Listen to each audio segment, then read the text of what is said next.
I never expected that a simple act of neighborly kindness would completely unravel and then rebuild my life. But that's exactly what happened. For years, my world had been a carefully constructed fortress of routine. I worked from home as a user experience designer. My interactions with the world were mostly through a screen, and my apartment was a quiet sanctuary where everything had its place. It was safe, it was predictable, and it was profoundly lonely, though I rarely admitted that even to myself. My name is Miles, and at 28, I had perfected the art of observation from a safe distance. This was especially true when it came to my neighbor across the hall, Julian. He moved into apartment 4B about a year before my life changed. And from the moment he arrived, he was a disruption to my quiet frequency. Not because he was loud or inconsiderate, quite the opposite, but because he was so vibrantly alive in a way that I simply was not. Julian was a carpenter, and he carried the evidence of his trade with him. There was often a faint, pleasant scent of sawdust clinging to him in the hallway. He had broad shoulders and strong, capable hands that always seemed to be either carrying tools, lumber, or groceries. He had a constellation of faint scars on his forearms and a streak of silver paint in his dark brown hair that he'd clearly missed for days. He was a man who worked with the physical world, who shaped it and wrestled with it, while I just clicked and dragged pixels around on a screen. He had a deep, easy laugh that would sometimes travel through the walls when he had friends over. It wasn't the boisterous, aggressive sound I associated with the groups of guys I'd always avoided in high school and college. It was warm, genuine, and it always made me pause what I was doing, listening for a moment before I forced myself to refocus. He seemed confident, kind, and from the occasional glimpse I caught of women leaving his apartment in the morning, very, very straight. So, he became a part of my routine in a distant, untouchable way. I'd learn his schedule. He left at 6:30 every morning, his heavy work boots thudding softly on the landing. He usually came home around 5, smelling of wood and sweat and the city. I'd sometimes make sure I was getting my mail when he was coming or going, just to exchange a brief, "Hey, how's it going?" or a simple nod. Those tiny interactions were like little jolts of electricity in my otherwise placid existence. His smile was open and uncomplicated, and his eyes, a warm hazel, would crinkle at the corners. He never seemed to be in a rush when he spoke to me, even if it was just for 30 seconds. He'd ask about my day, and I'd give a vague answer about work, feeling hopelessly uninteresting in the face of his tangible, physical life. He was a fixed point in my orbit, a sun I observed from the cold distance of a far-flung planet. And I was certain that's all he would ever be. That's how life works sometimes, isn't it? We create these little narratives for the people around us, and we stick to them because it's easier than facing the messy, unpredictable reality. The inciting incident, the thing that shattered the thick glass wall between my world and his, wasn't dramatic. There was no fire, no explosion, no grand cinematic event. It was something far more mundane and far more human. It was the sound of a key fumbling against a lock, followed by a low, frustrated curse. I was in my kitchen, making a cup of tea on a rainy Tuesday evening. It was the kind of evening that usually felt cozy, a perfect excuse to curl up with a book and shut out the world. But that sound from the hallway, the sharp, pained noise from Julian, cut through my bubble of tranquility. I hesitated, my hand hovering over the kettle. Part of me, the part that had kept me safe and alone for so long, screamed at me to ignore it. "It's not your business," it told me. "Don't get involved." But then I heard a soft thud, as if he had leaned his forehead against his door in defeat. And something in that sound, a quiet note of vulnerability I had never associated with him, pushed me to act. I turned off the stove, took a deep breath, and opened my door. He was slumped against his doorframe, his face pale and tight with pain. His right arm was in a makeshift sling, fashioned from the t-shirt he was wearing, and his left hand was struggling uselessly with the keys. When he saw me, a flush of embarrassment colored his cheeks. "Hey," he said, his voice strained. "Sorry, am I being loud?" I shook my head, my eyes fixed on his injured arm. "Are you okay? What happened?" He let out a sigh, a mix of frustration and exhaustion. "Just a stupid accident at work. A stack of lumber shifted. It's just a dislocation, but, they popped it back in at the urgent care. It's just ridiculously sore." He gestured with his chin toward his useless right arm. "And apparently, I'm not as ambidextrous as I thought. I stepped forward without thinking. Here, let me. I took the keys from his unsteady hand. Our fingers brushed for a fraction of a second, and the contact was surprisingly warm. It felt significant, a tiny breach in the fortress I had built. I unlocked his door and pushed it open for him. The inside of his apartment was clean and surprisingly minimalist, with a few beautifully crafted pieces of wooden furniture that I instinctively knew he must have made himself. He walked in and dropped his tool bag by the door with a heavy thud, wincing as the movement jarred his shoulder. He looked utterly spent. The usual confidence was gone, replaced by a raw weariness that made him seem younger, more approachable. Thanks, Miles. I really appreciate it. He tried for one of his easy smiles, but it came out as more of a grimace. An awkward silence hung between us. This was the point where I was supposed to retreat back to my own apartment, back to my safe routine. But I couldn't. I couldn't just leave him like this. I saw him glance at the kitchen, then at his arm, and a look of quiet desperation crossed his face.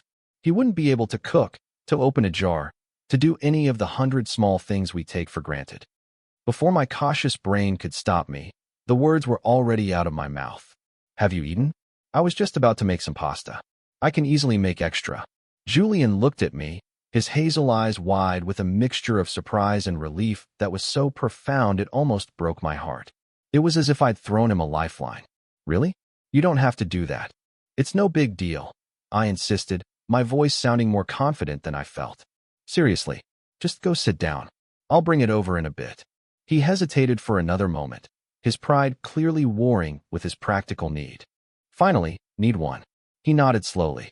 Okay, he said, his voice quiet. Thank you, Miles. Seriously, thank you. As I walked back to my apartment, my heart was hammering against my ribs. I wasn't just making pasta anymore. I was crossing a line, stepping out of the carefully drawn boundaries of my life. And I was terrified. But underneath the terror, there was a flicker of something else, something I hadn't felt in a very long time. It was a fragile, tentative spark of hope. That first night set the pattern for the next few days. I'd bring him dinner, we'd eat sitting on his comfortable, slightly worn-out sofa, and we'd talk. At first, it was stilted. We talked about work, the weather, the ridiculously high rent in our building. Standard neighborly small talk. But the shared space, the act of me helping him cut his food or open a bottle of water, started to erode the formality between us. I learned things about him, small details that began to fill in the sketch I'd made of him in my head. I learned he hated cilantro, that he was a surprisingly big fan of old black and white movies, and that his favorite kind of wood to work with was black walnut because of its rich, deep color. He talked about his work not as a job, but as a craft. His eyes would light up as he described the challenge of a difficult joint or the satisfaction of a perfectly smooth finish. It was on the third evening that I discovered the part of him he kept hidden. I had just finished clearing our plates when I noticed a sketchbook lying open on the beautiful coffee table he'd made. A charcoal drawing of a gnarled, ancient tree filled the page. It was stunningly detailed, capturing not just the look of the tree but its character, its history. It was rendered with a sensitivity and an artistry that seemed, at first, at odds with the strong, calloused hands that had created it. "Is this yours?" I asked, pointing to the sketchbook. Julian's face immediately flushed.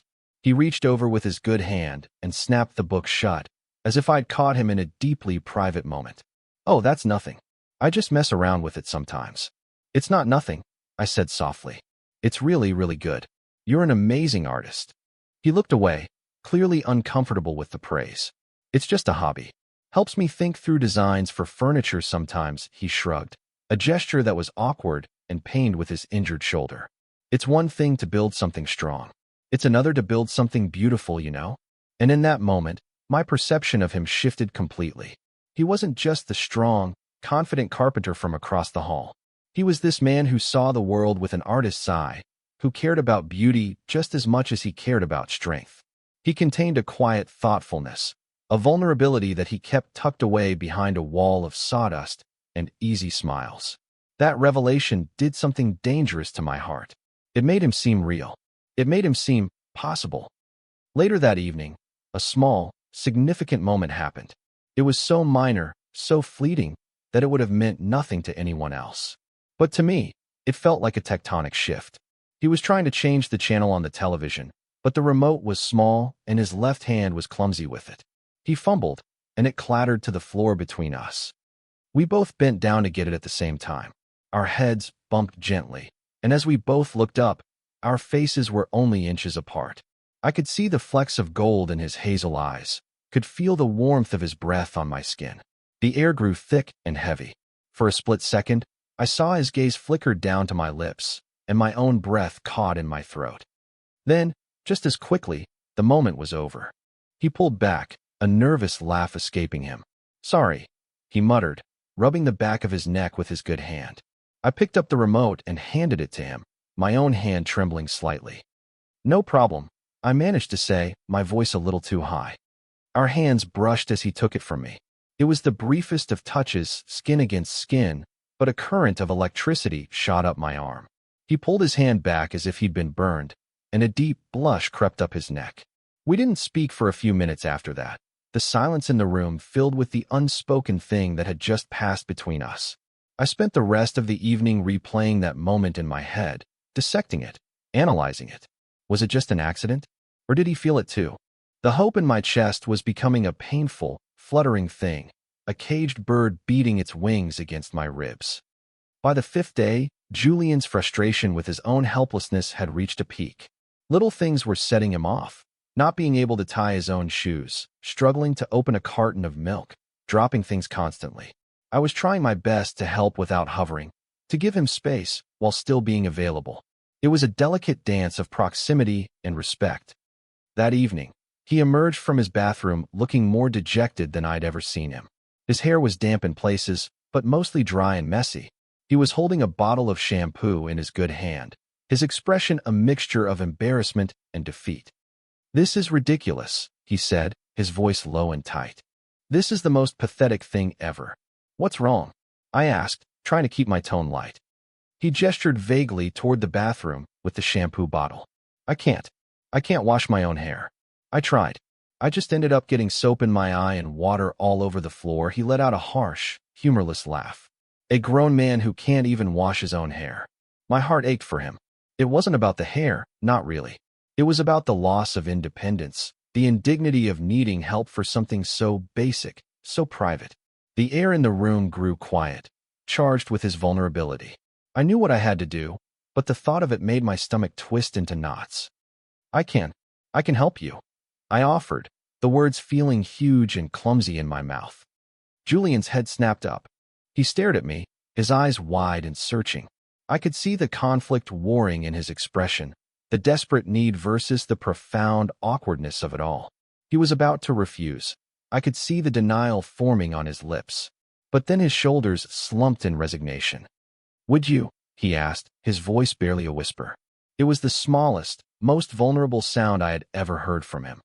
"Yeah, of course," I said, trying to sound casual, as if this was the most normal thing in the world. "Come on." I led him to the bathroom. He sat on the closed lid of the toilet while I adjusted the shower head so it would spray down into the tub. The space felt incredibly small, impossibly intimate. I could smell his scent, that mix of sawdust and something uniquely him, and it was overwhelming.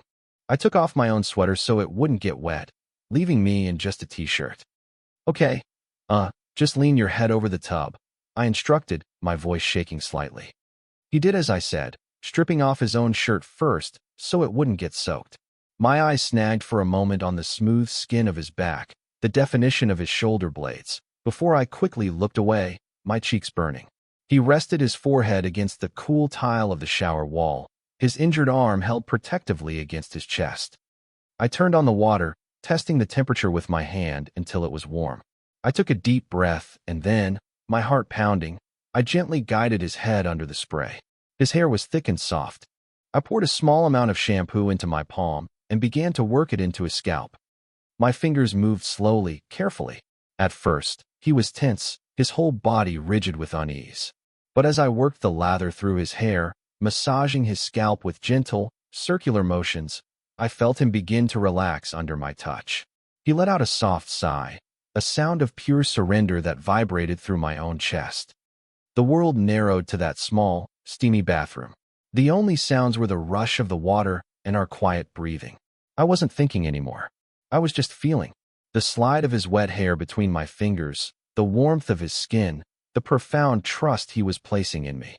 It was more intimate than any touch I had ever shared with another person. It was an act of pure care, stripped of all pretense.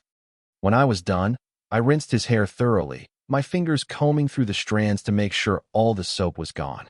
I turned off the water, and the sudden silence was deafening. I handed him a towel, our eyes meeting in the mirror for a brief, charged moment. His face was open, his expression unreadable but intense. Neither of us spoke. He slowly dried his hair, and I walked out of the bathroom to give him some privacy, my own body trembling from the emotional weight of what had just happened. I stood in his living room, wrapping my arms around myself, trying to process it. That wasn't just helping a neighbor. That was something else entirely. A line had been crossed, a boundary dissolved, and I had no idea what it meant or what would happen next. I only knew that nothing between us could ever be the same again. The next day was a masterclass in awkwardness. The intense intimacy of the shower had created a new, unspoken language between us, and neither of us knew how to speak it. When I brought him his morning coffee, the air was thick with things left unsaid. We avoided eye contact. We made stilted conversation about the weather forecast. Every accidental brush of our hands as I passed him the sugar felt like an electric shock. He was quieter than usual, more withdrawn. The easy camaraderie we had started to build had been replaced by a careful, fragile tension. It was like we were standing on opposite sides of a chasm that had opened up between us overnight, a chasm created by a moment of unexpected closeness. My mind, of course, went into overdrive. I spent the entire day replaying the scene in the bathroom, analyzing every detail, every micro-expression. The way he had sighed when I touched him. Was that just relief, or something more? The look in his eyes in the mirror. Was it gratitude, or was there a flicker of the same longing I felt? I was caught in a brutal tug-of-war between hope and fear. Hope told me that the connection I felt was real, that the intimacy we shared meant something profound to him, too. It whispered that maybe, just maybe, my perception of him as the unattainable straight guy was wrong. Maybe this injury was a strange kind of gift, a catalyst that had forced us into a situation where we could see each other clearly for the first time. But fear was a much louder, more insistent voice. It mocked my hopefulness, calling me naive. It reminded me that he was vulnerable, that he needed help, and I was simply a convenient, kind neighbor. To him, it was probably just a practical, albeit awkward, moment. He was probably mortified and just being polite now. The fear told me I was projecting my own loneliness and desire onto a simple act of kindness, building a fantasy that was destined to crumble and leave me humiliated. Right? That had to be it. I found myself overthinking everything. When he smiled, was it genuine or was he just being polite? When he asked about my day, was he truly interested or was he just making conversation to fill the tense silence? I became a detective of my own heart, searching for clues in every word, every gesture, convinced I could solve the mystery of what he was feeling if I just thought about it hard enough. The distance between our apartments, the mere 10 feet of hallway, suddenly felt like a mile. I found myself hesitating before knocking on his door, my hand hovering in the air as I battled with my own anxiety. Every interaction was fraught with a new, terrifying significance. I was walking on a tightrope, desperately trying to maintain my balance, terrified of falling. That evening, when I brought him dinner, the tension was almost unbearable. We ate in near silence, the sound of our forks against the plates seeming impossibly loud in the quiet room. I felt like I was going to explode. I needed to know what he was thinking, but I was far too cowardly to ask.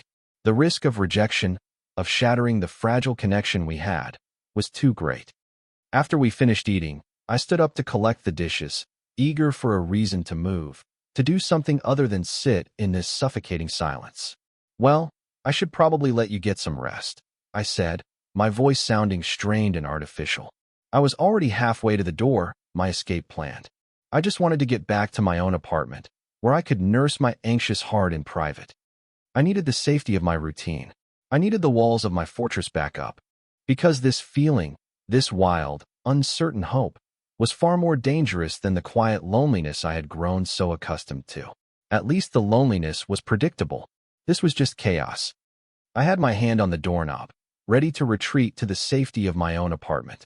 My whole body was coiled with the need to escape the thick, unspoken tension in the room. I had already said my goodnights, a rushed and mumbled phrase that he hadn't even responded to. This was it, I thought.